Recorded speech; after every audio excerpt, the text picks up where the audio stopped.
Praise Lord. കർത്താവായ യേശുക്രിസ്തുവിന്റെ പരിശുദ്ധ നാമത്തിന് നന്ദിയോടെ സ്തോത്രം ചെയ്യുന്നു. പ്രഭാതത്തിൽ കൂടി വന്ന് കർത്താവിനെ മഹത്വപ്പെടുത്തുന്ന എല്ലാ പ്രിയപ്പെട്ടവർക്കും കർത്താവിന്റെ ദാസന്മാർക്കുമുള്ള ക്രിസ്തീയ പ്രഭാത വന്ദനങ്ങളെ അറിയിക്കുന്നു. വളരെ പ്രാർത്ഥനയോടെ തികഞ്ഞ ദൈവാശ്രയത്തോടെ നമുക്ക് അല്പനിമിഷം ദൈവവചനത്തിന്റെ മുൻപിലേക്ക് നമ്മുടെ ശ്രദ്ധയെ കൊണ്ടുവരാം. നമ്മുടെ കർത്താവ് അത്ഭുതങ്ങളുടെ ദൈവമായിരിക്കാൻ നമുക്ക് പ്രാർത്ഥനയോടെ ആ കർത്താവിന് മുഖത്തേക്ക് രാവിലെ നോക്കുവാൻ ദൈവം നമ്മെ സഹായിക്കട്ടെ.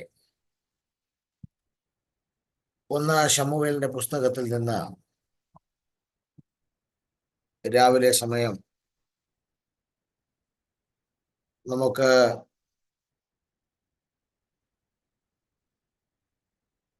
1 അധ്യായത്തിന്റെ 9 വാക്യം നമുക്ക് ശ്രദ്ധിക്കാം. 1 അധ്യായത്തിന്റെ 9 വാക്യം ശ്രദ്ധിക്കാം. 1 ശമൂവേലിന്റെ പുസ്തകം 1 അധ്യായത്തിന്റെ 9 വാക്യം നമുക്ക് ശ്രദ്ധിക്കാം.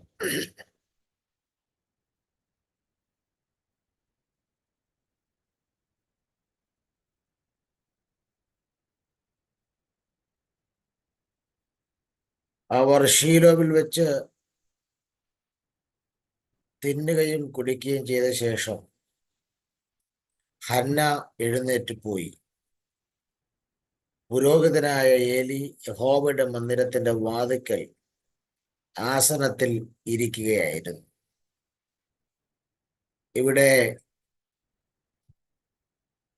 1 ശമൂവേലിന്റെ പുസ്തകം ഇസ്രായേലിന്റെ ചരിത്രങ്ങളിൽ ഏറ്റവും വിലയേറിയ പുസ്തകമാണ്.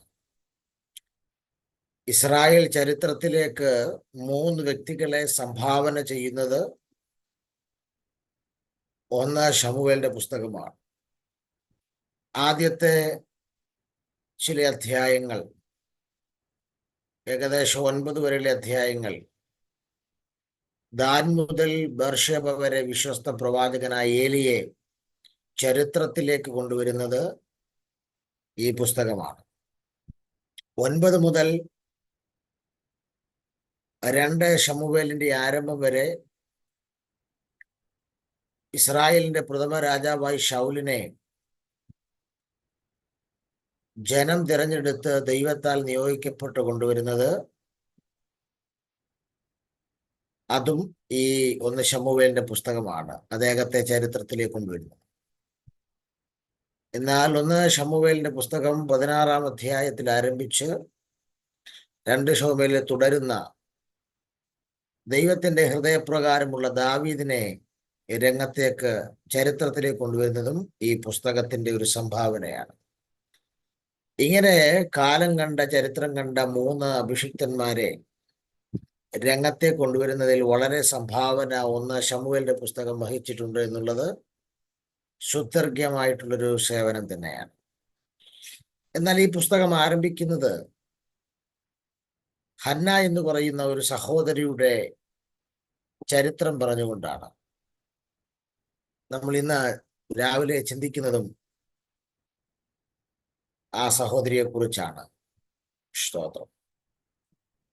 വിശുദ്ധ വേദപുസ്തകത്തിൽ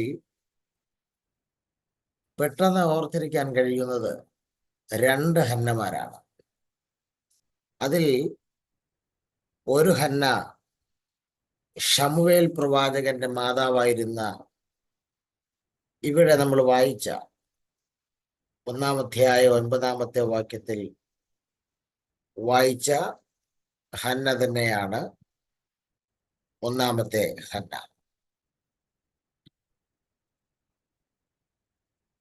രണ്ടാമത്തെ ഹന്ന പുതിയ നിയമത്തിൽ നമ്മൾ കാണുന്ന ലൂക്കോസിന്റെ സുവിശേഷം 2 അധ്യായത്തിന്റെ 36 മുതൽ 38 വരെയുള്ള വാക്യങ്ങളിൽ കാണുന്ന ഫനുവേലിന്റെ മകളായ ഹന്ന പ്രവാചകിയാണ്. ഈ സഹോദരിയെ കുറിച്ച് നമ്മൾ വായിക്കുന്നത് 7 വർഷത്തെ വിവാഹ ജീവിതത്തിന് ശേഷം 84 വർഷം വിധവയായി ജീവിച്ച് ദൈവാലയം വിട്ടുപിരിയാതെ ഭക്തിയോടെ ജീവിച്ചവളായിരുന്നു എന്നാണ്. സ്തോത്രം. അപ്പോൾ ഒന്ന് ശമൂവേൽ പ്രവാചകന്റെ മാതാവായ ഹന്നയും മറ്റൊന്ന് പ്രവാചകി ഹന്നയുമാണ്. ഹന്ന എന്ന വാക്കിന്റെ അർത്ഥം സുശീല എന്നും കാരുണ്യമുള്ളവൾ എന്നും കൃപ എന്നുമാണ്. മൂന്നർത്ഥങ്ങൾ നമുക്ക് കാണാൻ കഴിയുന്നുണ്ട്. ഒന്ന് സുശീല, രണ്ട് കാരുണ്യമുള്ളവൾ, മൂന്ന് കൃപ. ഈ മൂന്നർത്ഥങ്ങളിലാണ് കാണുന്നത്. പഴയ നിയമത്തിലെ ഹന്നയെക്കുറിച്ച് ഏകദേശം 10 പരാമർശങ്ങൾ, എടുത്തു പറയാൻ കഴിയുന്ന 10 പരാമർശങ്ങൾ നമുക്ക് ഓടിച്ച് ചിന്തിക്കാം. നമ്മൾ ഒത്തിരി പ്രസംഗങ്ങൾ കേട്ടിട്ടുള്ള ഒരാളാണ് പഴയ നിയമത്തിലെ ഹന്ന. പക്ഷേ പ്രസംഗമല്ല, ആ സഹോദരിയെക്കുറിച്ച് നമ്മുടെ ജീവിതത്തിൽ പ്രായോഗികമാക്കാൻ കഴിയുന്ന പ്രധാനപ്പെട്ട 10 പരാമർശങ്ങൾ നമുക്ക് ഈ ഭാഗത്തുനിന്ന് കാണാൻ കഴിയുന്നുണ്ട്. വേദപുസ്തകം പരിശോധിക്കുമ്പോൾ ഹന്നയെക്കുറിച്ചുള്ള ഒന്നാമത്തെ പരാമർശം 1-ാം അധ്യായത്തിന്റെ 2-ാം വാക്യത്തിൽ രേഖപ്പെടുത്തുന്നുണ്ട്. എൽക്കാനയ്ക്ക് 2 ഭാര്യമാരുണ്ടായിരുന്നു. ഒരുത്തിക്ക് ഹന്ന എന്നും മറ്റവൾക്ക് പെനീന എന്നും പേർ. പെനീനയ്ക്ക് മക്കൾ ഉണ്ടായിരുന്നു, ഹന്നയ്ക്കോ മക്കൾ ഇല്ലായിരുന്നു. അപ്പോൾ ഹന്നയുടെ ഒന്നാമത്തെ പരാമർശം മക്കൾ ഇല്ലായിരുന്ന ഹന്ന, അതാണ്. അല്ലെങ്കിൽ ഹന്നയ്ക്ക് മക്കൾ ഇല്ലായിരുന്നു. ഇത് ഈ ഇല്ലായ്മ ഒരു വലിയ വേദനാജനകമായ നഷ്ടം തന്നെയാണ്. നിങ്ങൾ നോക്കണം, താമസിക്കാൻ ഒരു വീടുണ്ട്, നല്ലൊരു ഭർത്താവുമുണ്ട്. നല്ല ഭർത്താവ് എന്ന് പറഞ്ഞാൽ ഹന്നയെ സ്നേഹിച്ചിരുന്ന, അവൾക്ക് ഇരട്ടി പങ്ക് കൊടുത്തിരുന്ന, അവളെ ആശ്വസിപ്പിച്ചിരുന്ന, 10 പുത്രന്മാരെക്കാൾ നല്ലവൻ എന്ന് വിശേഷിപ്പിക്കപ്പെട്ട ഒരു നല്ല ഭർത്താവ് ഉണ്ടായിരുന്നു. പക്ഷേ ഈ നല്ല ഭർത്താവ് ഉള്ളപ്പോഴും അവൾക്ക് ഒരില്ലായ്മ വല്ലാതെ അവളെ വേട്ടയാടി. എല്ലാ വ്യക്തികളുടെയും ജീവിതത്തിൽ മറ്റുള്ളവർക്ക് അസൂയ ഉളവാക്കുന്ന പലതും ഉണ്ടായിരിക്കും. പക്ഷേ ചില ഇല്ലായ്മകൾ അവരെ മരണം വരെ വേട്ടയാടും. സ്തോത്രം. ആ ഇല്ലായ്മയായിരിക്കാം ജീവിതത്തിൽ ഏറ്റവും വലിയ വിടവുണ്ടാക്കുന്നത്. ഇവിടെയും ഹന്നയെ സംബന്ധിച്ച്, പ്രത്യേകിച്ച് ഒരു യഹൂദ സ്ത്രീയെ സംബന്ധിച്ച്, അവളുടെ തല ഉയർത്തുന്നത് അവളുടെ തലമുറയാണ്. അത് ഹന്ന തനിക്ക് മക്കൾ കിട്ടിയതിന് ശേഷം ഒരു പാട്ട് പാടുന്നുണ്ട്. 2-ാം അധ്യായം 1-ാം വാക്യം. അവിടെ അവൾ എടുത്തു പറയുന്നൊരു പദമുണ്ട്, സ്തോത്രം, എൻ്റെ കൊമ്പ് യഹോവയാൽ ഉയർന്നിരിക്കുന്നു. അപ്പോൾ അവളുടെ കൊമ്പ് ഉയർത്തപ്പെട്ടത് അവൾക്കൊരു തലമുറ ഉണ്ടായപ്പോഴാണ്. അപ്പോൾ നോക്കി, ജീവിതത്തിൽ മറ്റുള്ള പലർക്കും ഇല്ലാത്ത പലതും അവൾക്കുണ്ട്. പക്ഷേ അവളുടെ കൊമ്പ് ഉയർത്തപ്പെടാതെ തല കുനിയപ്പെട്ടതുപോലെയാണ് അവൾ ജീവിച്ചത്. സ്തോത്രം. എന്നാൽ ഹന്നയെ സംബന്ധിച്ചിടത്തോളം അവൾക്കില്ലാതിരുന്ന ആ വിടവിനെ, അവൾക്കില്ലാതിരുന്ന ആ നഷ്ടത്തെ അവൾ ദൈവസന്നിധിയിൽ നിന്ന് വില കൊടുത്തു വാങ്ങിച്ചു. ഇന്ന് രാവിലെ സമയം ദൈവാത്മാവിനോട് പറയുന്നു, നിനക്ക് മറ്റു പലർക്കും അസൂയ ഉളവാക്കുന്ന പലതും ഉണ്ടായിരിക്കാം. പക്ഷേ സഭയറിയാതെ, സഭക്കാരറിയാതെ, പുറം ലോകത്തിനറിയാത്ത ചില നഷ്ടങ്ങൾ, ചില വിടവുകൾ നിന്നെ വേട്ടയാടുന്നുണ്ടായിരിക്കാം. പക്ഷെ ഇന്ന് രാവിലെ ദൈവാത്മ പറയുന്നു, ഹന്നയെ പോലെ വില കൊടുക്കാൻ നിനക്ക് മനസ്സുണ്ടെങ്കിൽ ആ നഷ്ടത്തോടുകൂടെ നീ മരിക്കത്തില്ല. പകരം ആ നഷ്ടത്തെ നിനക്ക് നികത്തി തരുന്നൊരു ദൈവം നിന്റെ കൂടെ ഇന്ന് രാവിലെ മുതൽ ചലിക്കുമെന്ന് പരിശുദ്ധാത്മാവ് ശക്തമായി ചിലരെ നോക്കി ഇടപെടുകയാണ്. സ്തോത്രം. ഒന്നാമത്തെ കാര്യം നമ്മൾ അത്രയും പറഞ്ഞ് അവസാനിപ്പിക്കുകയാണ്. 2-ാമത്തെ കാര്യം നമ്മൾ വായിച്ചത് 1-ാം അധ്യായത്തിന്റെ 5-ാം വാക്യത്തിൽ നമുക്ക് കാണാൻ കഴിയുന്നു. ഹന്നയ്ക്കോ അവൻ ഹന്നയെ സ്നേഹിക്കൊണ്ട് ഇരട്ടി ഓഹരി കൊടുക്കും, എന്നാൽ യഹോവ അവളുടെ ഗർഭത്തെ അടച്ചിരുന്നു. അപ്പോ ഹന്നയെ സംബന്ധിക്കുന്ന രണ്ടാമത്തെ പരാമർശം ഭർത്താവിൻ്റെ സ്നേഹപാത്രമായിരുന്ന ഹന്ന എന്നുള്ളതാണ്. ഭർത്താവിൻ്റെ സ്നേഹപാത്രമായിരുന്ന ഹന്ന. സ്തോത്രം. ഓൾറെഡി ഞാൻ അതിനെക്കുറിച്ച് പറഞ്ഞു. ഇവിടെ ഭർത്താവ് അവളെ നന്നായി സ്നേഹിച്ചു. അതിന് തെളിവാണ് ഹന്നയ്ക്കും അവൻ ഇരട്ടി ഓഹരി കൊടുക്കുകയാണ്. ഹന്നയെ അധികമായി സ്നേഹിച്ചു എന്നതിന്റെ തെളിവാണ് ഇരട്ടി ഓഹരി കൊടുത്തത്. സാധാരണ തിരിച്ചാ സംഭവിക്കട്ടെ. കാരണം രണ്ട് ഭാര്യമാരിൽ പെനീനയ്ക്കാണ് തലമുറയുള്ളത്. അപ്പം ഭർത്താവിൻ്റെ ഗോത്രത്തിലെ തല ഉയർത്തുന്നത്, തലമുറ ഉളവാക്കുന്നത് ഏതാണോ ആ സ്ത്രീയാണ്. സ്തോത്രം. അല്ലാത്ത സ്ത്രീകൾ വേറെ കൂടാരം, മക്കളില്ലാത്ത ആളുകൾ വേറെ കൂടാരം കെട്ടി താമസിക്കണമെന്നൊക്കെയാണ് ഈ യഹൂദന്മാരുടെ ചില റബിമാർ അഭിപ്രായപ്പെടുന്നത്. സ്തോത്രം. അപ്പോൾ അങ്ങനെയാണെങ്കിൽ തനിക്ക് തലമുറയെ പ്രസവിച്ച പെനീനെയാണ് യുക്തിപരമായി കൂടുതൽ സ്നേഹിക്കേണ്ടത്. പക്ഷേ സ്വഭാവം കൊണ്ടാകാം, വ്യക്തിത്വം കൊണ്ടാകാം, എന്തോ എൽക്കാന എന്ന് പറയുന്ന ആ മനുഷ്യന് ഏറ്റവും അധികം സ്നേഹമുണ്ടായത് തലമുറയില്ലാതിരുന്ന ഹന്നയോടായിരുന്നു. സ്തോത്രം. ആ സ്നേഹം അവൻ പ്രകടിപ്പിച്ചത് ഇരട്ടി ഓഹരി കൊടുത്തുകൊണ്ടാണ്. സ്നേഹം പ്രകടിപ്പിച്ചത് ഇരട്ടി ഓഹരി കൊടുത്തുകൊണ്ടാണ്. അത് അദ്ദേഹം പറയുകയും ചെയ്യുന്നുണ്ട്. 9-ാമത്തെ വാക്യത്തിലേക്ക് വരുമ്പോൾ, 8-ാം വാക്യത്തിലേക്ക് വരുമ്പോൾ അദ്ദേഹം പറയുന്നുണ്ട്, ഞാൻ നിനക്ക് 10 പുത്രന്മാരെക്കാൾ നന്നല്ലോ എന്ന് പറഞ്ഞാൽ, അങ്ങനെയൊക്കെ പറയാൻ കഴിയണമെങ്കിൽ ഭർത്താക്കന്മാർക്ക് അസാധാരണ കൃപ വേണം. ഞാൻ നിനക്ക് 10 പുത്രന്മാരെക്കാൾ നന്നല്ലോ. സ്തോത്രം. ഈ സ്റ്റേറ്റ്മെന്റുകളൊക്കെ തനിക്ക് തൻ്റെ ഭാര്യയായ ഹന്നയോടുണ്ടായിരുന്ന ആ സ്നേഹത്തിന്റെ പ്രകടനമായിട്ടാണ് നമുക്ക് കാണുന്നത്. സ്തോത്രം. വേദപുസ്തകം പറയുന്നത് എന്താണ്? സ്തോത്രം. സദൃശവാക്യം 18-ാം അധ്യായത്തിന്റെ 22-ാം വാക്യത്തിൽ പറയുന്നത്, ഭാര്യയെ കിട്ടുന്നവന് നന്മ കിട്ടുന്നു, യഹോവയോട് പ്രസാദം ലഭിച്ചുമിരിക്കുന്നു എന്നാണ്. അപ്പോൾ ഭാര്യയെ കിട്ടുന്നവന് നന്മ കിട്ടുന്നു, യഹോവയുടെ പ്രസാദവും ലഭിച്ചിരിക്കുന്നു. സ്തോത്രം. അപ്പോൾ ഇവിടെ ഹന്ന ദൈവത്തിന്റെ നന്മ അനുഭവിക്കുന്നുണ്ട്.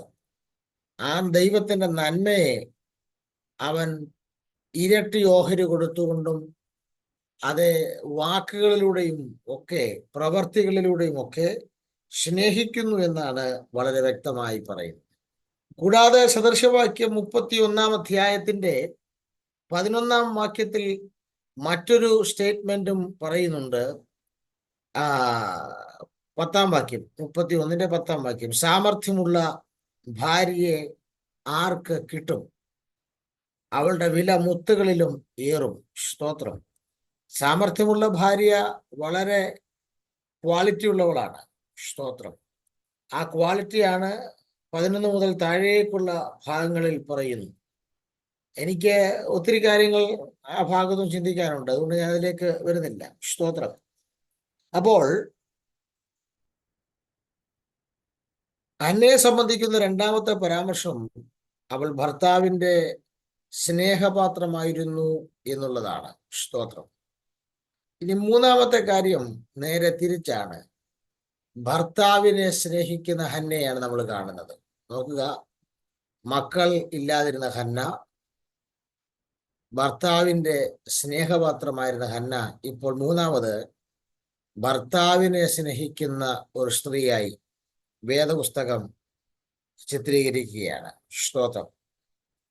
ഭർത്താവിനെ സ്നേഹിക്കുന്നു എന്ന് പറയുമ്പോൾ ഭാര്യമാർ ഭർതൃപ്രിയരായിരിക്കണമെന്നാണ് വേദപുസ്തകം പറയുന്നത്. വളരെ വ്യക്തമായി നമുക്ക് തീത്തോസിന്റെ ലേഖനത്തിലേക്ക് വരുമ്പോൾ, തീത്തോസിന്റെ ലേഖനം 2-ാം അധ്യായത്തിന്റെ 4-5 വാക്യങ്ങൾ വരുമ്പോൾ അവിടെ വ്യക്തമായി പറയുന്നുണ്ട്, ദൈവവചനം ദുഷിക്കപ്പെടാതിരിക്കേണ്ടതിന് യൗവനക്കാരത്തികളെ നിങ്ങൾ ഭർതൃപ്രിയന്മാരും പുത്രപ്രിയന്മാരും സുബോധവും പാതിവൃത്യമുള്ളവരും വീട്ടുകാരെ നോക്കുന്നവരും ദയയുള്ളവരും ഭർത്താക്കന്മാർക്ക് കീഴ്പ്പെടുന്നവരുമായിരിക്കാൻ ശീലിക്കേണ്ടതിന് നന്മ ഉപദേശിക്കുന്നവരുമായിരിക്കണമെന്ന് പ്രബോധിപ്പിക്കും. അവിടെ ഒരു പ്രധാന പദമുണ്ട്. ഒന്ന്, ഭർത്തൃപ്രിയന്മാരായിത്തീരുന്നതും പുത്രപ്രിയന്മാരായിത്തീരുന്നതും വീട്ടുകാര്യം നോക്കുന്നതും ദയവുള്ളവരും ഭർത്താവിന് കീഴ്പ്പെടുന്നവരുമായിരിക്കുന്നത് എന്തിനു വേണ്ടിയാണെന്നറിയോ? തുടങ്ങുന്നത് എന്ത് പറഞ്ഞുകൊണ്ടാണെന്നറിയോ? ദൈവവചനം ദുഷിക്കപ്പെടാതിരിക്കേണ്ടതിന്. കണ്ടോ? അപ്പൊ ഈ പറഞ്ഞ കാര്യങ്ങൾ ഏത്? ഭർത്തൃപ്രിയന്മാരല്ലാതെ പുത്രപ്രിയന്മാരല്ലാതെ ദയയില്ലാതെ വീട്ടുകാരും നോക്കാതെ ഭർത്താക്കന്മാർക്ക് കീഴ്പ്പെടാതെ നടക്കുന്ന സ്ത്രീകൾ ദൈവവചനത്തെ ദുഷിപ്പിക്കുന്നു എന്നുള്ളത് വളരെ കൃത്യമായ ഫാക്റ്റാണ്. സ്തോത്രം. ഈ തീത്തോസിന്റെ ലേഖനമൊന്നും ഇന്ന് സഭകളിലൊന്നും തൊടുന്നുപോലുമില്ല. കാരണം പ്രായോഗികമായിട്ടുള്ള ഗൗരവമുള്ള ഉപദേശമാണ്. അതുകൊണ്ടായിരിക്കാം. സ്തോത്രം. എന്തെങ്കിലും ആകട്ടെ, ഇത് വളരെ വ്യക്തമായി വളരെ ഗൗരവമായി രേഖപ്പെടുത്തിയിരിക്കുന്നു. അപ്പം വീട്ടുകാര്യം നോക്കുന്നവരായിരിക്കണം എന്നൊക്കെ പറയുമ്പോൾ ഇത് നമ്മൾ മുമ്പേ പറഞ്ഞില്ലേ, സദൃശവാക്യത്തിൽ സാമർഥ്യമുള്ള ഭാര്യ. അവിടെ വളരെ ക്ലിയർ ആയിട്ട് എഴുതിയിട്ടുണ്ട്, നന്നാ രാവിലെ എഴുന്നേൽക്കുകയും വീട്ടിലുള്ളവർക്ക് ആഹാരവും വേലക്കാരികൾക്ക് ഓഹരിയും കൊടുക്കുന്നു എന്ന് സദൃശവാക്യം 31:15 പറയുന്നുണ്ട്. അപ്പം ഇത്രയും കാര്യങ്ങൾ ഒത്തിണങ്ങിയ ഒരാളെ ലഭിക്കുക, അത് വളരെ ഗൗരവമുള്ളൊരു കാര്യമാണ്. സ്തോത്രം. ഇത് മാത്രമല്ല, 128 സങ്കീർത്തനം 3 വാക്യത്തിലേക്ക് വരുമ്പോൾ വീടിനകത്ത് ഫലപ്രദമായ മുന്തിരിവള്ളി ആയിരിക്കണം എന്നാണ് രേഖപ്പെടുത്തിയിരിക്കുന്നത് ഭാര്യയെക്കുറിച്ച്. സ്തോത്രം. അപ്പോൾ എന്തുകൊണ്ടും ഇതിനകത്തെല്ലാം ഇണങ്ങിയ ഒരു സഹോദരിയാണ് ഹന്ന എന്നുള്ളതിൽ യാതൊരു തർക്കവും ഇല്ല. സ്തോത്രം. നോക്കുക, 4-ാമത്തെ കാര്യം, ദൈവസന്നിധിയിലേക്ക് പോകുന്ന ഹന്നയാണ് കാണുന്നത്. ദൈവസന്നിധിയിലേക്ക് പോകുന്ന ഹന്ന. നമ്മൾ ആ ഭാഗം വായിക്കുമ്പോൾ 1-ാം അധ്യായത്തിന്റെ 3-ാം വാക്യം, 1 ശമൂവേൽ 1-ാം അധ്യായത്തിന്റെ 3-ാം വാക്യത്തിൽ, അവൻ ശീലോവിൽ സൈന്യങ്ങളുടെ യഹോവയെ നമസ്കരിപ്പാനും അവന് യാഗം കഴിപ്പാനും തന്റെ പട്ടണത്തിൽ നിന്ന് ആണ്ടുതോറും ശീലോവിലേക്ക് പോകുന്ന പതിവുണ്ടായിരുന്നു. ഇത് എൽക്കാനയെ കുറിച്ചുള്ള പരാമർശമാണ്. എന്നാൽ നമ്മൾ വായിച്ച 1-ാം അധ്യായത്തിന്റെ 9-ാം വാക്യത്തിൽ നമ്മൾ കാണുന്നു, നന്നാ രാവിലെ എഴുന്നേറ്റ് ഹന്ന എഴുന്നേറ്റ് പോയി എന്ന് വളരെ വ്യക്തമായി രേഖപ്പെടുത്തുന്നു. അവർ ശീലോവിൽ വന്ന് തിന്നുകയും കുടിക്കുകയും ചെയ്ത ശേഷം ഹന്ന എഴുന്നേറ്റ് പോയി എന്ന്. അപ്പോൾ ഇത് സൂചിപ്പിക്കുന്ന വിഷയം എന്താണെന്ന് ചോദിച്ചാൽ, വർഷങ്ങളായിട്ട് തലമുറയില്ലാതെ ഭാരപ്പെടുന്ന ഹന്ന ആലയവുമായിട്ടുള്ള ബന്ധം വിട്ടില്ല. ഇവിടെ നമ്മുടെ പല ആളുകളും പ്രാർത്ഥിച്ചിട്ട് തന്നെ ഗുണമെന്നാണ് ചോദിക്കുന്നത്. അവർക്ക് മറുപടി ഇല്ലാതിരിക്കുമ്പോൾ പ്രാർത്ഥിച്ചിട്ട് വലിയ വിടുതലൊന്നും ഉണ്ടാകുന്നില്ലെന്ന് പറഞ്ഞാൽ അവർ ആത്മീയത്തിൽ മുരടിക്കുകയാണ് ചെയ്യുന്നത്. ഇവിടെ ഒരു സഹോദരി അവരുടെ പ്രാർത്ഥനാ വിഷയത്തിന് മറുപടി ലഭിച്ചില്ലെങ്കിലും ആലയവുമായി ദൈവസന്നിധിയുമായിട്ടുള്ള ബന്ധം വിച്ഛേദിക്കാതെ ആ ബന്ധത്തിന്റെ ബലം കൂട്ടിക്കൊണ്ടുവരികയാണ്. സ്തോത്രം. അത് അവളുടെ പ്രതീക്ഷയാണ്. ഇന്നല്ലെങ്കിൽ നാളെ അവളുടെ ചരിത്രം മാറുമെന്നുള്ള അവളുടെ പ്രത്യാശയാണ്. സ്തോത്രം. അപ്പോൾ മനസ്സിലാക്കേണ്ട ഒരു പ്രധാനപ്പെട്ട കാര്യം, ദൈവസന്നിധിയിലേക്ക് പതിവായി പോയിക്കൊണ്ടിരുന്ന ഒരു ഹന്നയെ നമുക്ക് കാണാൻ കഴിയുന്നുണ്ട്. സ്തോത്രം. അപ്പോൾ ഒരു കാര്യം വ്യക്തമാണ്, അവളുടെ വിഷയത്തിൽ, അവൾ ഭാരപ്പെടുന്ന വിഷയത്തിൽ അവളുടെ പരിഭവം പറയാൻ അവളുടെ മാതൃ വീട്ടിലേക്കോ അവളുടെ പിതൃ വീട്ടിലേക്കോ അയൽവക്കത്തോട്ടോ ഒന്നും അല്ല അവൾ പോയത്. അവൾ ദൈവസന്നിധിയിലേക്കാണ് പോയത്. സ്തോത്രം. കാരണം അവളുടെ ടെൻഷൻ പരിഹരിക്കാൻ പറ്റാത്ത ആരോടും അത് പറഞ്ഞു നിന്ന് സമയം പാഴാക്കാൻ അവൾ തയ്യാറല്ല. പകരം അവളുടെ ടെൻഷൻ പരിഹരിക്കാൻ പറ്റുന്നവനോട് അവളുടെ പരിഭവം പറയാൻ അവൾ ദൈവസന്നിധിയിലേക്ക് ഓടി അണയുന്ന ഒരു ചരിത്രമാണ് നമുക്ക് കാണാൻ കഴിയുന്നത്. സ്തോത്രം. അപ്പോൾ ഒരു കാര്യം വളരെ വ്യക്തമായിരുന്നു. ഈ പെനീന എന്ന് പറയുന്ന എൽക്കാനയുടെ മറ്റൊരു സ്ത്രീ, അവൾ ആളുകളെ മുഷിപ്പിക്കുന്ന സ്വഭാവമുള്ളവളായിരുന്നു. നിങ്ങൾ ആ ഭാഗം ശ്രദ്ധിച്ചാൽ 7-ാം വാക്യത്തിലേക്ക് 6-ാം വാക്യവും 7-ാം വാക്യം ശ്രദ്ധിച്ച്, യഹോവ അവളുടെ ഗർഭം അടച്ചിരുന്നതിനാൽ അവളുടെ പ്രതിയോഗി അവളെ വ്യസനിപ്പിക്കുവാൻ തക്കവണ്ണം മുഷിപ്പിച്ചു.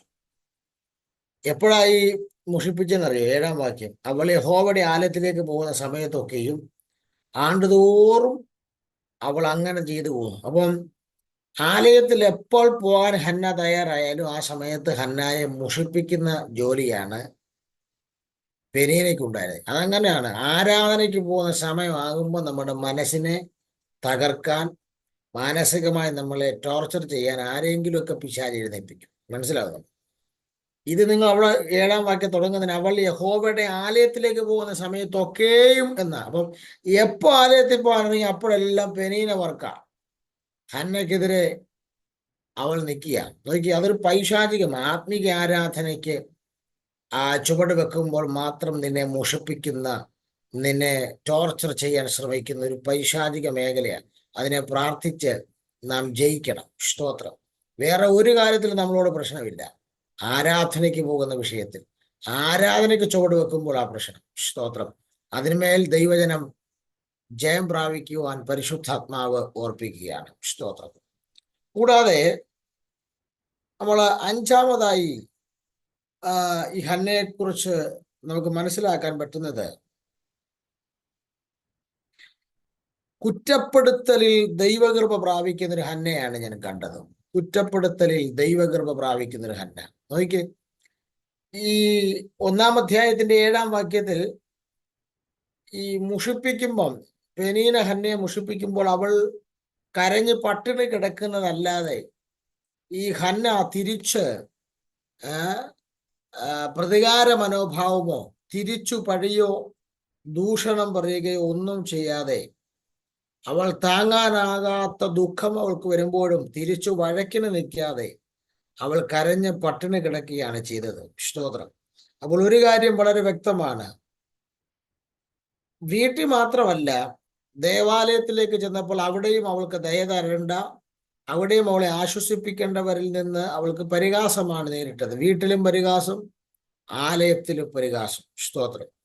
ഏലി പ്രവാചകൻ അവളോട് വീഞ്ഞിറങ്ങട്ടെ, ലഹരി ഇറങ്ങട്ടെ എന്നൊക്കെ പറഞ്ഞ് പരിഹസിക്കുന്നതായി, അറിവുകേടിൽ നിന്ന് പലതും സംസാരിക്കുന്നതായി കാണാൻ കഴിയുന്നുണ്ട്. പക്ഷേ ഒരു കാര്യം വളരെ വ്യക്തമാണ്. സ്തോത്രം.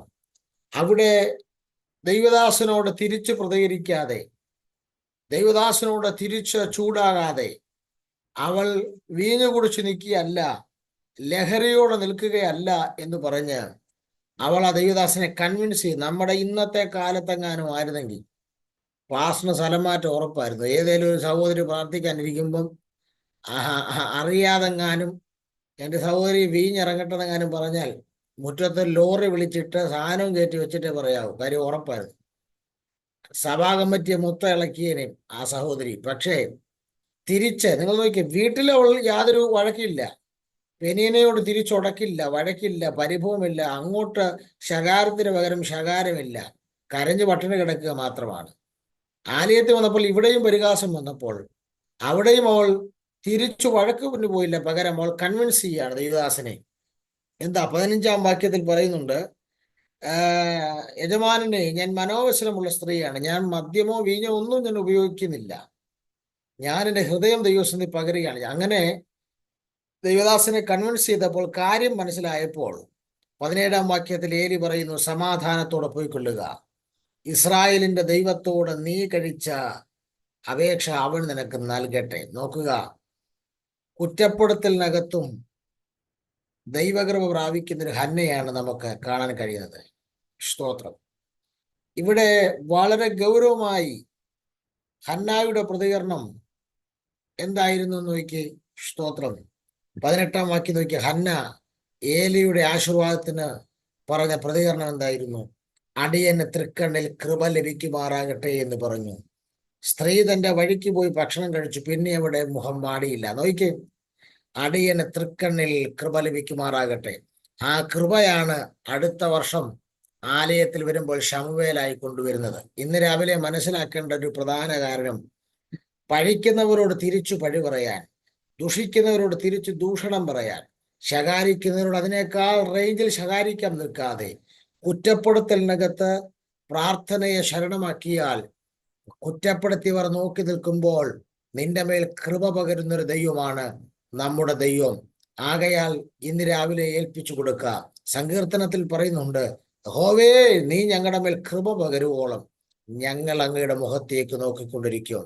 സുഖിയന്മാരുടെ പരിഹാസം ഞങ്ങൾക്ക് നേരെ വർദ്ധിക്കുന്നു, പക്ഷേ ഞങ്ങൾ കൃപ പകരുവോളം അങ്ങയുടെ മുഖത്തേക്ക് നോക്കും. ഈ രാവിലെ സമയം അതേ കുറ്റപ്പെടുത്തുന്നവർ ചുറ്റും വർദ്ധിക്കുമ്പോൾ, പരിഹാസുകൾ ദൂഷണം പറയുന്നവർ വർദ്ധിക്കുമ്പോൾ, അവരുടെ നടുവിൽ തിരിച്ച് അതേ റേഞ്ചിൽ പ്രതികരിക്കാതെ പകരം കൃപ പ്രാപിക്കുവാൻ, കൃപയ്ക്ക് ആചാരിക്കുവാൻ ദൈവാത്മാവ് ശക്തമായി ഹന്നായിലൂടെ ഇടപെടുകയാണ്.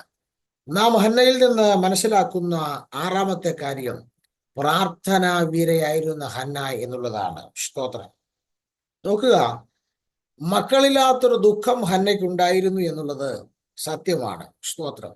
പക്ഷേ ഹന്നയെ സംബന്ധിച്ച് അവളൊരു പ്രാർത്ഥനാ വീരയായിരുന്നു എന്ന് അവളുടെ ചരിത്രം നമുക്ക് വായിക്കുമ്പോൾ മനസ്സിലാക്കാൻ കഴിയുന്നു. 1-ാം അധ്യായത്തിന്റെ 10-ാം വാക്യത്തിൽ വളരെ വ്യക്തമായി പറയുന്നു, അവളുടെ പ്രാർത്ഥനയുടെ ഒരു രീതി. മനോവ്യസനത്തോടു കൂടെ അവൾ യഹോവയോട് പ്രാർത്ഥിച്ചു, കരഞ്ഞു എന്നുള്ളത്. സ്തോത്രം.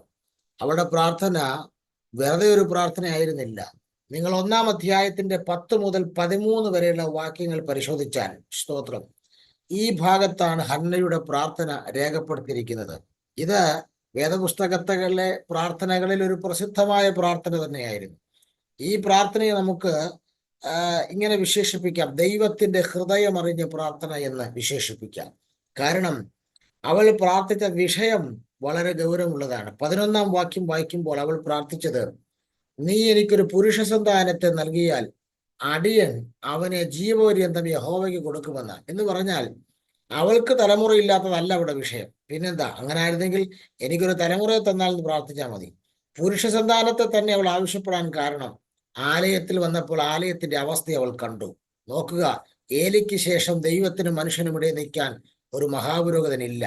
നിൽക്കേണ്ട 2 പുരോഹിതന്മാർ ഒപ്നിയും ഫിനെഹാസും വഴിതെറ്റി പാപത്തിന്റെ ചേറ്റിൽ താന്നു പോകുമ്പോൾ ഇനി അടുത്തത് ആര് നിൽക്കും ഇസ്രായേലിന് വേണ്ടി ദൈവസന്നിധിയിൽ എന്നുള്ളൊരു വേദന അവളുടെ ഹൃദയത്തെ ഭരിച്ചപ്പോൾ, ഇതേ വേദനയിലാണ് ദൈവം ഇരുന്നത്. കാരണം ഏലിക്ക് പകരം നിൽക്കുവാൻ ഇനി ആരുമില്ലല്ലോ എന്നുള്ള വേദനയിൽ നിൽക്കുമ്പോഴാണ് ഹന്നായുടെ അതിരത്തിൽ നിന്നൊരു പ്രാർത്ഥന വരുന്നത്, നീ എനിക്കൊരു പുരുഷപ്രജയെ തന്നാൽ. അർത്ഥം, ദൈവത്തിന്റെ ഹൃദയം എന്താണോ അതാണ് ഭൂമിയിൽ നിന്ന് ഹന്ന പ്രാർത്ഥിക്കുന്നത്. അങ്ങനെയാണെങ്കിൽ മനസ്സിലാക്കുക, അവളുടെ പ്രാർത്ഥന വെറും പ്രാർത്ഥനയല്ല, ദൈവത്തിന്റെ ഹൃദയം മനസ്സിലാക്കിയ പ്രാർത്ഥന. ആ പ്രാർത്ഥനയാണ് ഇവിടെ 10 മുതൽ 13 വരെയുള്ള വാക്യങ്ങൾക്ക് രേഖപ്പെടുത്തിയിരിക്കുന്നത്. ഹന്നയുടെ പ്രാർത്ഥനയെ നമുക്ക് പ്രധാനമായും ഒന്ന്, ഉറച്ച വിശ്വാസത്തോടു കൂടെയുള്ള പ്രാർത്ഥന എന്നതിനെ വിശേഷിപ്പിക്കാം. ഉറച്ച വിശ്വാസത്തോടു കൂടെയുള്ള പ്രാർത്ഥന. 2, മനം തകർന്ന പ്രാർത്ഥന. ഹന്നയുടെ പ്രാർത്ഥന മനം തകർന്ന പ്രാർത്ഥനയായിരുന്നു. 3, ഹന്നയുടെ പ്രാർത്ഥനയെ സമർപ്പണത്തോടുകൂടെ പ്രാർത്ഥന. കാര്യം ഹന്ന നേർച്ച നേർന്നുകൊണ്ടാണ് പ്രാർത്ഥിക്കുന്നത്. സമർപ്പണത്തോടുകൂടെ ഒരു പ്രാർത്ഥനയാണ്. 4, ഹന്നയുടെ പ്രാർത്ഥനയുടെ പ്രത്യേകത എന്താണെന്നറിയോ? പ്രതികാരവാഞ്ചയില്ലാത്ത പ്രാർത്ഥന. എത്ര മനോഹരമാണ് നിങ്ങൾ ഓർത്തത്. കാരണം പ്രാർത്ഥിക്കാൻ ദൈവസന്നിധി ചെന്നിരിക്കുമ്പോഴേ അവൾ ഒരിക്കൽ പോലും, സ്തോത്രം, പെനീനയ്ക്കെതിരെ ഒരു വാക്ക് പറഞ്ഞ് പ്രാർത്ഥിച്ചില്ല. പ്രതിയോഗിക്കെതിരെ നമ്മളാണ് പ്രാർത്ഥിക്കുമ്പോൾ ദൈവമേ ഇടപെടണമേ, സന്ദർശിക്കണമേ, തൊടണേ എന്നൊക്കെ പറഞ്ഞ പ്രാർത്ഥിക്കുന്നു. നോക്കിയേ, പക്ഷേ പ്രതികാരവാഞ്ചയില്ലാത്തൊരു പ്രാർത്ഥന ഹന്നയിൽ നിന്ന് കാണാൻ കഴിയുന്നുണ്ട്. നോക്കി, ഹന്നയുടെ പ്രാർത്ഥനയുടെ മറ്റൊരു പ്രത്യേകത, ദൈവസന്നിധിയിൽ ഹൃദയം പകരുന്ന പ്രാർത്ഥന എന്ന് നോക്കി. അപ്പൊ ഉറച്ച വിശ്വാസത്തോടു കൂടെയുള്ള പ്രാർത്ഥന, ഹൃദയം തകർന്നുള്ള പ്രാർത്ഥന, അല്ലെങ്കിൽ മനം തകർന്നുള്ള പ്രാർത്ഥന, നോക്കി, സമർപ്പണത്തോടു കൂടെയുള്ള പ്രാർത്ഥന, പ്രതികാരവാഞ്ചയില്ലാത്ത പ്രാർത്ഥന. സ്തോത്രം. ഹന്നയുടെ പ്രാർത്ഥനയുടെ മറ്റൊരു പ്രത്യേകതയാണ് ഇപ്പോൾ പറഞ്ഞ ദൈവസന്നിധിയിൽ ഹൃദയം പകരുന്ന പ്രാർത്ഥന. കാരണം 1-15 വരുമ്പോൾ ഏലി നോക്കുമ്പോൾ, സ്തോത്രം, അവളുടെ ചുണ്ട് മാത്രമേ അനങ്ങുന്നുള്ളൂ, വേറെ യാതൊരു വിധമായ ചലനവും ഇല്ല. സ്തോത്രം. പക്ഷേ ദൈവം നോക്കിയത് അവളുടെ ഹൃദയത്തെയായിരുന്നു. ഏലി അവളുടെ അധരത്തെ നോക്കിയപ്പോൾ ദൈവം അവളുടെ ഹൃദയത്തെയാണ് നോക്കിയത്. ദൈവം അവളുടെ ഹൃദയത്തിന്റെ ഭാഷയാണ് മനസ്സിലാക്കിയത്. മനുഷ്യന് ഹൃദയത്തിന്റെ ഭാഷ മനസ്സിലാകത്തില്ല, പക്ഷെ ദൈവത്തിന് ഹൃദയത്തിന്റെ ഭാഷ അറിയാം. മനുഷ്യൻ ശരീരത്തിന്റെ ഭാഷ നോക്കി പ്രാർത്ഥനയെ വിലയിരുത്തും. സ്തോത്ര, നിന്റെ വാക്കുകളും നിന്റെ ആ ശരീരഭാഷയൊക്കെ. പക്ഷെ ദൈവം ഹൃദയത്തിന്റെ ഭാഷ നോക്കിയാണ് പ്രാർത്ഥനയെ വിലയിരുത്തുന്നത്. സ്തോത്രം. നോക്കുക, ഹന്നയുടെ പ്രാർത്ഥന ഹൃദയം പകരുന്ന പ്രാർത്ഥനയായിരുന്നു. ഹന്നയുടെ പ്രാർത്ഥനയെ വീണ്ടും നമുക്ക് വിശേഷിപ്പിക്കാൻ കഴിയുന്നത് അവളുടെ പ്രാർത്ഥന വിശ്വാസത്തോടു കൂടിയ പ്രാർത്ഥനയായിരുന്നു. സ്തോത്രം. അതുകൊണ്ടാണ് 1:18 വളരെ വ്യക്തമായി പറയുന്നത് അവളുടെ മുഖം പിന്നെ വാടിയില്ലെന്ന്. അവളുടെ പ്രാർത്ഥന അത്ര കോൺഫിഡന്റ് ആയിരുന്നു, കാരണം അത്ര വിശ്വാസമായിരുന്നു. ഈ പ്രാവശ്യം എനിക്ക് മറുപടി ലഭിച്ചിരിക്കുമെന്നുള്ള ആഴത്തിലുള്ള വിശ്വാസമായിരുന്നു. അവിടെ മുഖത്ത് പിന്നെ യാതൊരു വാട്ടം ഉണ്ടായില്ല എന്ന് എഴുതി. മറുപടി കിട്ടിയതിന് ശേഷമല്ല മുഖം വാടിയില്ല എന്ന് എഴുതിയിരിക്കുന്നത്. പ്രാർത്ഥിച്ചിറങ്ങിയപ്പോൾ പിന്നെ അവളുടെ മുഖം വാടിയിട്ടില്ല. അതേ പ്രിയരെ, അത് ഉറച്ച വിശ്വാസത്തോടുകൂടെ പ്രാർത്ഥനയായിരുന്നു. ഹന്നയുടെ പ്രാർത്ഥനയെ നമുക്ക് മറ്റൊരു രീതിയിൽ കൂടെ വിശേഷിപ്പിക്കാം. അത് മൽപിടുത്തത്തിന്റെ പ്രാർത്ഥനയായിരുന്നു. സ്തോത്രം. 1-ാം അധ്യായത്തിന്റെ 20-ാം വാക്യം അത് ശ്രദ്ധിക്കുന്നു. മൽപിടുത്തത്തിന്റെ പ്രാർത്ഥന എന്ന് പറയാം.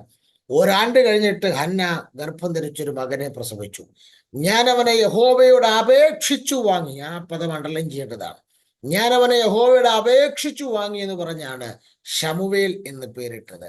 അത് പോരാട്ടമുള്ള പ്രാർത്ഥന അല്ലെങ്കിൽ മൽപിടുത്തത്തോടുകൂടെ പ്രാർത്ഥനയായിരുന്നു എന്ന് ആ തലമുറയ്ക്ക് പേരിടുമ്പോൾ അവളുടെ സംഭാഷണത്തിൽ നിന്ന് വളരെ വ്യക്തമായി മനസ്സിലാക്കാം. 1-ാം അധ്യായത്തിന്റെ 26, 27 വാക്യങ്ങളിലും വളരെ വ്യക്തമായി അവൾ ഏലിയോട് പറയുന്ന സ്റ്റേറ്റ്മെന്റിൽ അതേ കാര്യം പറയുന്നുണ്ട്. ഈ ബാലനായിട്ട് ഞാൻ പ്രാർത്ഥിച്ചു, ഞാൻ യഹോവയോട് കഴിച്ച അപേക്ഷ യഹോവ എനിക്ക് നൽകിയിരിക്കുന്നു. അപ്പോൾ ദൈവത്തിൽ നിന്ന് പിടിച്ചു വാങ്ങിയതുപോലെയാണ് അവളുടെ സംഭാഷണം. അപ്പോൾ ഇതൊരു പോരാട്ടം കഴിച്ച മൽപിടുത്തത്തിലൂടെ വാങ്ങിയ ഒരു പ്രാർത്ഥനയായി നമുക്ക് കാണാൻ കഴിയുന്നുണ്ട്. നോക്കുക, ഹന്നയിൽ കണ്ട മറ്റൊരു പ്രത്യേകത എന്ന് പറയുമ്പോൾ സ്തോത്രം, 7-ാമത്തെ പ്രത്യേകത. സ്തോത്രം. 7-ാമത്തെ പ്രത്യേകത മറ്റൊന്നുമല്ല, ഹന്ന നേർന്നത് നിവർത്തിക്കുന്ന ഹന്നയാണ്. നമ്മുടെ പല ആളുകളും പ്രാർത്ഥിക്കാൻ നേരത്തെ കാര്യസാധ്യത്തിന് വേണ്ടി പലരും നേരാറുണ്ട്, പക്ഷെ നിവർത്തിക്കുന്ന ചുരുക്കമാണ്. അതുകൊണ്ട് ആ സഭാപ്രസംഗി പറഞ്ഞത്, നിന്റെ നാവ് നിനക്ക് പാപകാരണമായി തീരരുത്, നേർന്നാൽ നിവർത്തിക്കണമെന്ന് സഭാപ്രസംഗി പറയുന്നത്. സ്തോത്രം. അവള് നേർന്നു. എന്താ? നീ എനിക്കൊരു പുരുഷപ്രജയെ തന്നാൽ ഞാൻ അവനെ ജീവപര്യന്തം എന്ന യഹോവയ്ക്ക് നൽകുമെന്ന് നേർന്നു. സ്തോത്രം. എന്നാൽ ദേവാലയത്തിൽ ആ ബാലനെ സമർപ്പിക്കുവാൻ ഏൽപ്പിക്കാനുള്ള പ്രായം വരെ അവൾ അവളുടെ വീട്ടിൽ ശമൂവേലിനെ വളർത്തി. സ്തോത്രം. അവന് മുലകുടി മാറിയ ശേഷം 3 വയസ്സുള്ളപ്പോൾ ആ ശമൂവേലിനെയുമായി ആലയത്തിലേക്ക് വരികയാണ്. സ്തോത്രം.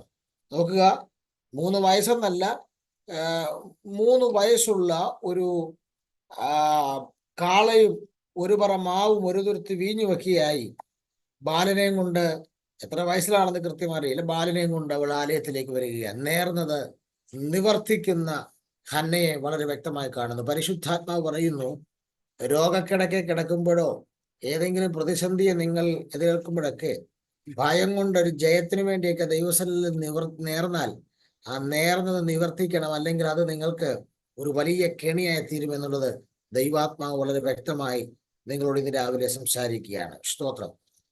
ബൈബിളിലെ എനിക്ക് ഏറ്റവും ഇഷ്ടപ്പെട്ടത് നേർന്നിട്ട് നിവർത്തിച്ച ഒരാളാണ് ഇത്താഗ്. സ്തോത്രം. എന്താ നേർന്നത്? ദൈവസന്നിധിയിൽ ഒരു ജയം ലഭിക്കാൻ വേണ്ടി പറഞ്ഞു, ജയം ലഭിച്ചിട്ട് ഞാൻ മടങ്ങി വരുമ്പോൾ എന്നെ എതിരേൽക്കുന്നത് എന്തുമാകട്ടെ, എത്ര വിലയുള്ളതാകട്ടെ, ഞാനതിനെ നിനക്ക് തരുമെന്ന് ദൈവത്തോട് നേർന്നു. മടങ്ങി വന്നപ്പോൾ തനിക്കുള്ള ഏക മകൾ നൃത്തം ചെയ്ത് തന്നെ എതിരേറ്റ് വരുമ്പോൾ യാതൊരു സങ്കോചവും കൂടാതെ മകളോട് കാര്യം പറഞ്ഞ് മരണപര്യന്തം യഹോവയ്ക്ക് കന്യകയായി അവൾ മാറി ദൈവസന്നിധിയിൽ ഇരുന്നത്. ഇതുപോലെയുള്ള ഭക്തന്മാരൊക്കെ ജീവിച്ചിരുന്ന അതേ ഒരു ചരിത്രമാണ് നമ്മുടെ മുൻപിലുള്ളത്. സ്തോത്രം. അതുകൊണ്ട് വളരെ വ്യക്തമായി പറയുന്നത്, നേർന്നത് അത് നിങ്ങൾ കഴിക്കണം. നേർന്നിട്ട് കഴിക്കാതിരിക്കുന്നതിനേക്കാൾ നേരാതിരിക്കുന്നത് നല്ലതെന്ന് സഭാപ്രസംഗി 5:4-5 വാക്യങ്ങൾ പറയുന്നു. കൂടാതെ ആവർത്തന പുസ്തകം 23-ാം അധ്യായത്തിന്റെ 21 മുതൽ 23 വരെയുള്ള വാക്യങ്ങളിലും വളരെ വ്യക്തമായി പറയുന്നു, ദൈവസന്നിധിയിൽ നാം എടുക്കുന്ന തീരുമാനങ്ങളെയാണ് നേർച്ചകൾ, അത് നിവർത്തിക്കപ്പെടണമെന്ന് ആവർത്തന പുസ്തകം വളരെ വ്യക്തമായി പറയുന്നു. ഹന്ന നമുക്ക് തരുന്ന ഒരു പാഠം നേർന്നത് നിവർത്തിച്ച ഹന്ന എന്നുള്ളതാണ്. സ്തോത്രം. കൂടാതെ മറ്റൊരു കാര്യം കൂടെ നമുക്ക് അവിടുന്ന് ശ്രദ്ധിക്കാൻ കഴിയുന്നത്, സ്തോത്രം, മറ്റൊന്നുമല്ല, നേർന്നതിനെ സ്നേഹിക്കുകയും കരുതുകയും ചെയ്ത ഹന്നയെ നമുക്ക് കാണാൻ കഴിയുന്നുണ്ട്. 8-ാമതായി കാണാൻ കഴിയുന്നു, നേർന്നതിനെ നിവർത്തിക്കുകയും സ്നേഹിക്കുകയും ചെയ്യുന്ന ഹന്നയാണ് നമ്മൾ കാണുന്നത്. സ്തോത്രം. എന്താണ് നേർന്നത്? ശമൂവേലിനെയാണ് അവൾ നേർന്നത്. സ്തോത്രം. ആ ശമൂവേലിനെ വളരെ ആഴത്തിൽ അവൾ കരുതുകയും സ്നേഹിക്കുകയും ചെയ്തതായിട്ട് വളരെ വ്യക്തമായി പറയുന്നു. 1-ാം അധ്യായത്തിന്റെ 23-ാം വാക്യത്തിലേക്ക് വരുമ്പോൾ അവിടെ വ്യക്തമായി പറയുന്നു. 1-ാം അധ്യായം 23-ാം വാക്യത്തിൽ പറയുന്നു, അവിടെ ഭർത്താവായ എൽക്കാനെ അവളോട്, നിന്റെ ഇഷ്ടം പോലെ ആകട്ടെ, അവൻ മുലകുടി മാറും വരെ താമസിക്കാം, യഹോവ തന്റെ വചനം നിവർത്തിക്കുമാറാകട്ടെ എന്ന് പറഞ്ഞു. അങ്ങനെ അവൾ വീട്ടിൽ താമസിച്ച് മുലകുടി മാറും വരെ മകന് മുല കൊടുത്തു. എന്താണ് ഈ ഭാഗം സൂചിപ്പിക്കുന്നത്? അവൾ ദൈവത്തിന് സമർപ്പിച്ചതല്ലേ എന്ന് പറഞ്ഞ് അതിനെ ഒരു അലസത മനോഭാവത്തിൽ വിട്ടില്ല. ദൈവത്തിന് സമർപ്പിച്ചതിനെ, ദൈവത്തിന് നേർന്നതിനെ സ്നേഹിക്കുകയും കരുതുകയും ചെയ്യുന്ന ഒരു ഹന്നയാണ് നമുക്ക് വേദപുസ്തകം പരിചയപ്പെടുത്തുന്നത്. സ്തോത്രം. ഒരു കാര്യം വളരെ വ്യക്തമാണ്, ഈ കുഞ്ഞുങ്ങളെ മുലയൂട്ടി വളർത്തുക എന്നുള്ളത് ഒരു ദൈവനിയോഗമാണ്. അതൊരു അനുഗ്രഹമായിട്ടാണ് തിരുവെടുത്ത് പറയുന്നത്. സ്തോത്രം. യാക്കോബ് തന്റെ മക്കളെ അനുഗ്രഹിക്കുന്ന ഭാഗത്ത് ഉൽപ്പത്തി പുസ്തകം നമ്മൾ ശ്രദ്ധിക്കുമ്പോൾ 49-ാം അധ്യായത്തിന്റെ 25-ാം വാക്യത്തിൽ വായിക്കുമ്പോൾ അവിടെ വളരെ വ്യക്തമായിട്ട് പറയുന്നുണ്ട്. സ്തോത്രം. മുലയുടെയും ഗർഭത്തിന്റെയും അനുഗ്രഹത്താൽ ദൈവം നിന്നെ അനുഗ്രഹിക്കുമെന്ന് വളരെ വ്യക്തമായി യോസഫിനെ കുറിച്ച് പറയാം. അപ്പം മുലയുടെയും ഗർഭത്തിന്റെയും അനുഗ്രഹത്താൽ, അപ്പൊ അതൊരു ദൈവിക അനുഗ്രഹം തന്നെയാണ്. തലമുറകൾക്ക് മുലയൂട്ടാൻ കഴിയുന്നത് അതൊരു ഭാഗ്യമായി തന്നെയാണ് കാണുന്നത്. സ്തോത്രം.